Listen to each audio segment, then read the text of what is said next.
राजनीति विज्ञान की आज की क्लास में हम मैकियावेली को आधुनिक युग का जनक क्यों कहा जाता है के बारे में अध्ययन करेंगे। पिछली क्लास में हमने मैकियावेली द्वारा राजनीति का धर्म और नैतिकता से जो पृथक्करण किया था उसके बारे में अध्ययन किया था। धर्म और नैतिकता से पृथक्करण के मुख्य कारणों में राज्य को सर्वश्रेष्ठ और सर्वोपरि मानना था, यथार्थवादी दृष्टिकोण था उसका, मानव प्रकृति या मानवीय स्वभाव के बारे में जो बताया वो, और एक शक्ति के रूप में मनुष्य को अधिक महत्व दिया। साथ ही कई आलोचकों ने इसकी जो राजनीति का धर्म और नैतिकता से पृथक्करण किया इसके संबंध में आलोचना भी की, जिनमें कहा कि मैकियावेली ने अपने राजनीतिक दर्शन में धर्म और राजनीति का घोर विपरीत की वो गलत है। इनके प्रति इसका जो रवैया था वो पूर्णतः उदासीन था। यह स्पष्टवादी तो था लेकिन दूरदर्शी नहीं था। इस प्रकार हमने धर्म और राजनीतिकता से पृथक्करण के बारे में अध्ययन किया। आज हम आधुनिक युग का जनक क्यों कहा जाता है के बारे में जानने का प्रयास करेंगे। जैसे कि हम जानते हैं कि मैकियावेली को पुनः जागरण का शिशु कहा जाता है, या ये कहें कि पुनः जागरण आधुनिकता का प्रारंभ है। आधुनिक युग का जनक होने का जो कारण है वो आधुनिक युग की जो शुरुआत होती है वो मैकियावेली से होती है। इस युग के प्रारंभ होने के साथ साथ ही यहाँ पर या यहाँ से मध्य युग का अंत भी होता है। कहने का तात्पर्य है कि मध्य युग का अंत होता है और आधुनिक युग का जन्म होता है, जो कि इसके समय की ही है। इस कारण से इसे आधुनिक युग का जनक कहा जाता है। मध्य युग था, उसकी 3 प्रमुख सामान्य विशेषताएं थी, जिनमें सामंतवाद, पोपतंत्र और पवित्र रोमन साम्राज्य था। मैकियावेली धार्मिक आधार पर राजनीतिक साम्राज्य का विरोध करता था। वह विश्व जो साम्राज्य था उसकी कल्पना नहीं करता है।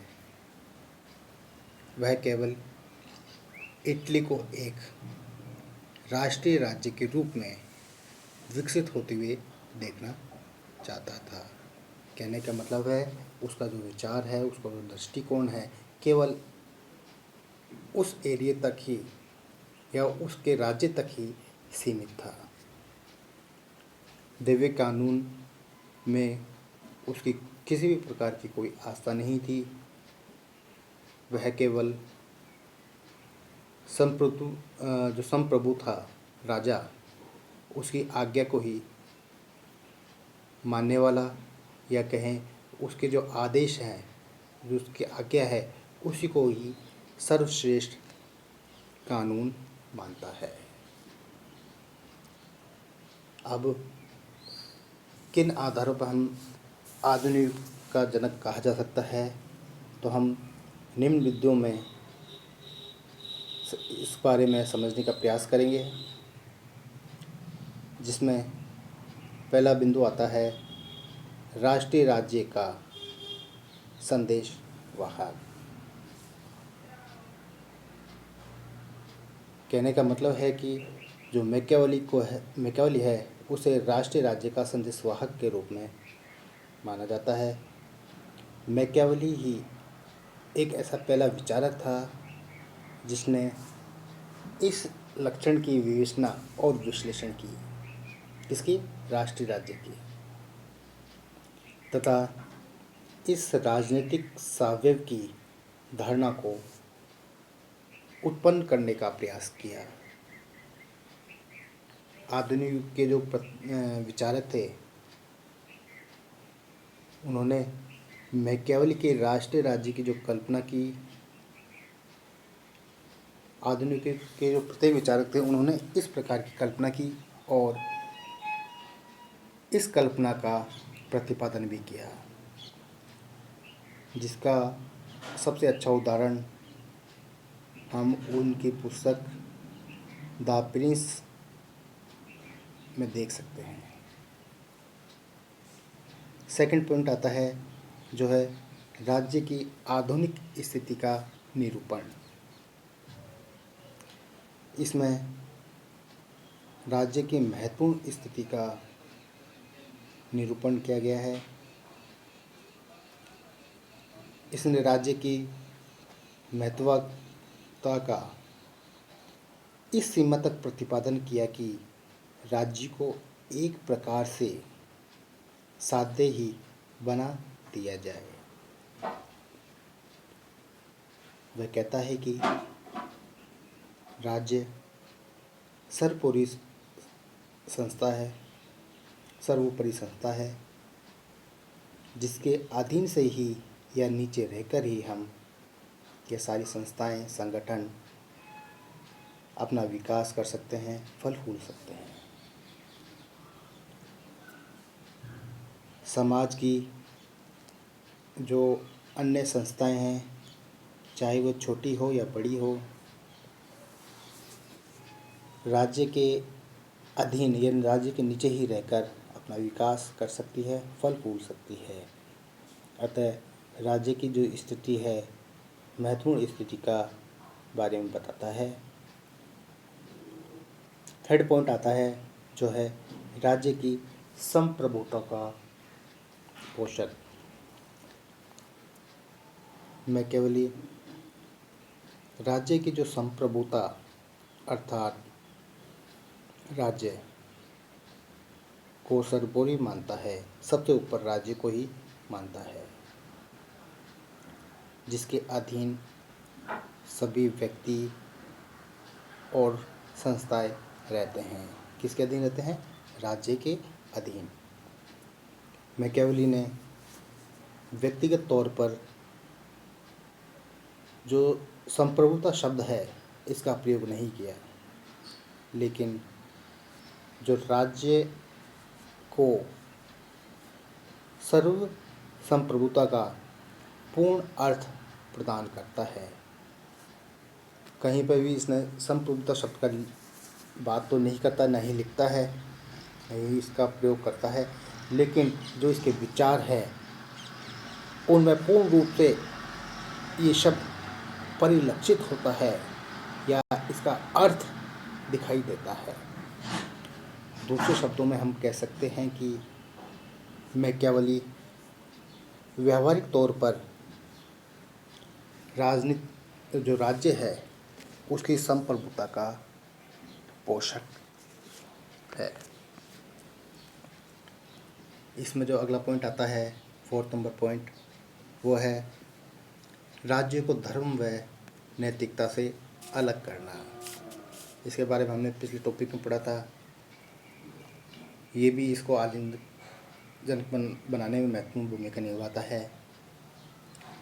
मैकियावेली ने सबसे पहले घोषणा की थी कि राजनीति का धर्म और नैतिकता से कोई संबंध नहीं है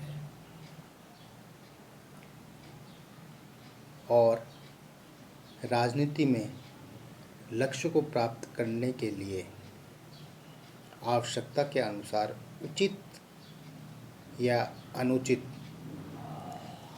सभी प्रकार के साधन को अपनाने की बात करता है। साथ में राजा को सलाह भी देता है कि हर प्रकार के किसी भी कार्य में अच्छे बुरे की विचार नहीं करना चाहिए। उसे मौकापरस्त होना चाहिए, अवसरवादी होना चाहिए। अगला जो पॉइंट आता है, शक्तिवादी राजनीति के प्रणेता। यहाँ पर भी मैकियावेली शक्ति को ज़्यादा महत्व देता है और कहता है कि जो शक्ति है, शक्ति का औचित्य स्वयं शक्ति है। वर्तमान समय की राजनीति में जिस राजनीति और कूटनीतिक हम दावपेच छल कपट देखते हैं, वो इसी का प्रयोग करते हैं। मैकियावेली औपचारिक और स्पष्ट रूप से इन जो साधन है, इनके प्रयोग का समर्थन करने की बात करता है।